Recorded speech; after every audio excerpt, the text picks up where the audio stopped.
하나님께서 다니엘에게 순양과 순염소의 환상을 보여주십니다.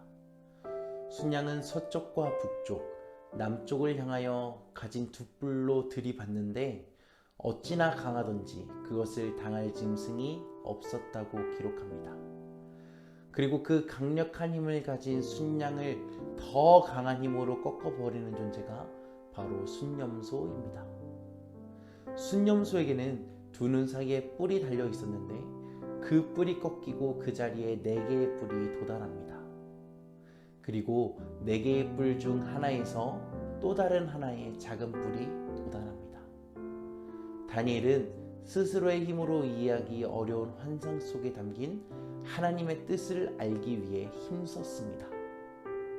오늘 우리에게 주시는 하나님의 말씀은 다니엘서 8장 15절부터 27절까지의 말씀입니다.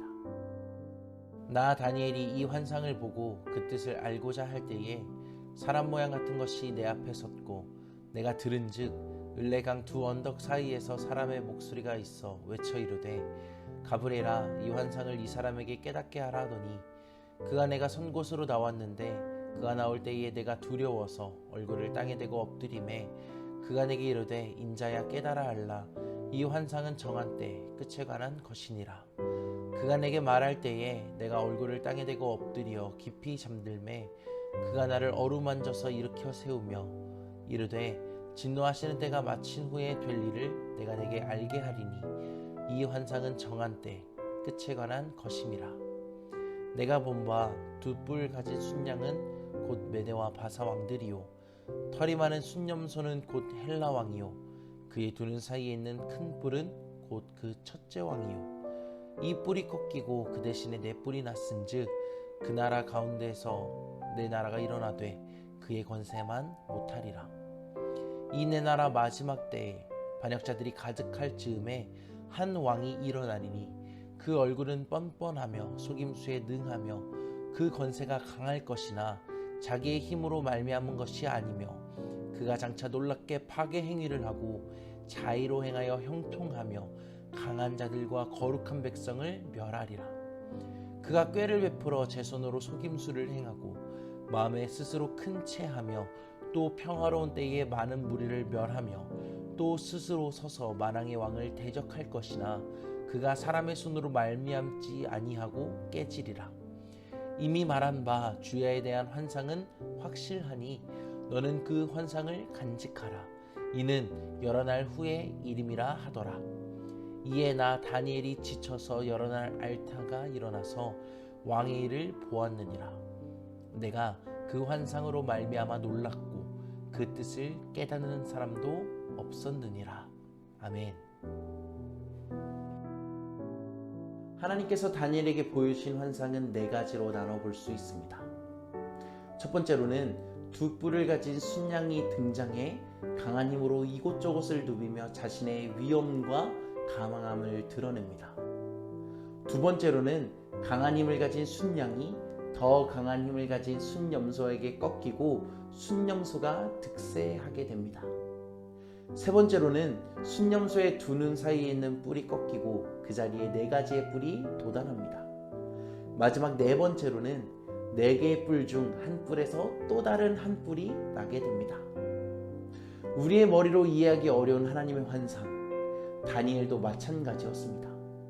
다니엘은 하나님께서 보여주신 환상 안에 담긴 뜻을 이해하지 못하고 이 환상이 자신에게 무엇을 말해주는지 또 어떻게 해야 하는지를 알지 못했습니다.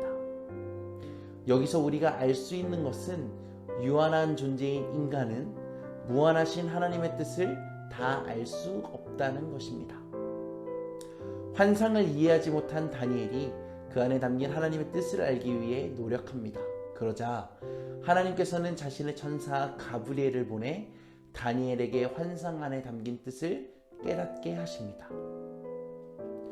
다니엘이 하나님께서 보여주신 환상 안에 담긴 뜻을 깨달을 수 있었던 이유는 끝까지 포기하지 않고 하나님의 뜻을 구하고 찾았기 때문입니다.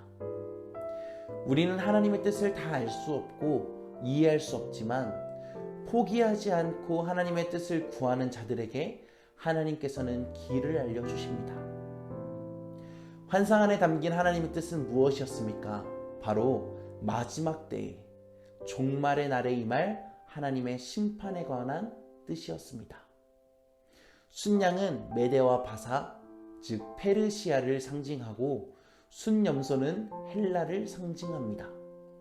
그리고 순염소의 눈 사이에 난 현저한 뿔은 헬라의 왕이었던 알렉산더 대왕을 상징합니다.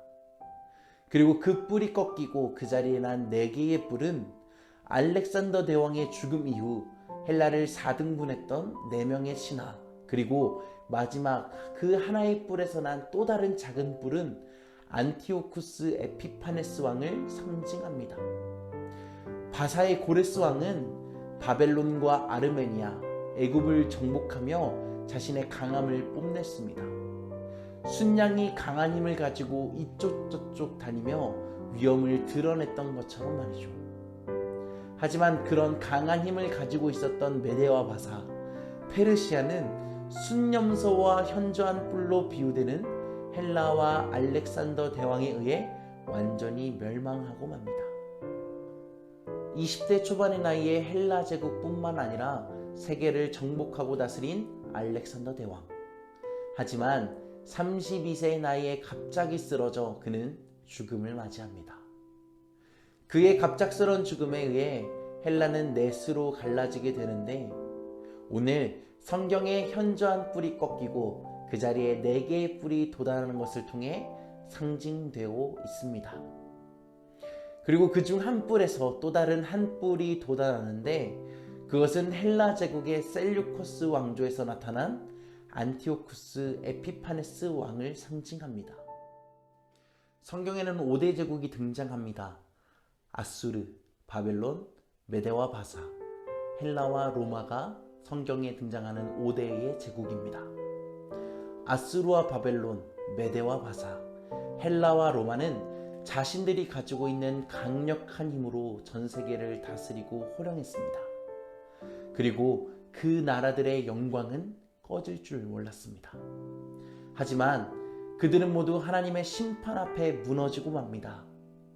다시 말해 영원할 것 같은 영광, 자신이 가지고 있는 힘, 권세는 하나님의 심판 앞에서 아무것도 아니라는 것입니다. 하지만 우리에게는 영원한 나라가 있습니다. 바로 하나님의 나라입니다. 하나님 나라의 영광은 영원하고 그 권세는 온 땅을 충만하게 다스립니다. 그렇기에 우리가 소망해야 하는 것은 이 땅에서의 소망, 이 땅에서의 권세, 이 땅에서의 호의호식이 아닌 영원한 하나님 나라에 대한 소망입니다. 여러분은 무엇을, 또 어떤 가치를 쫓으며 살아가고 계십니까? 그리고 여러분은 영원한 하나님의 나라에 대한 소망을 품고 살아가고 계십니까? 오늘 우리에게 주신 말씀을 기억하며 또 그 말씀을 묵상하며 한 주를 보내시기를 간절히 소망합니다. 다 같이 기도하시겠습니다. 우리의 소망 되신 하나님, 영원할 것 같은 나라의 영광도, 권세도, 힘과 능력도 모두 다 하나님의 손에 있음을 고백합니다. 우리의 인생이 영원한 하나님의 나라를 갈망하며 살아가게 하옵소서. 예수 그리스도의 이름으로 기도합니다. 아멘.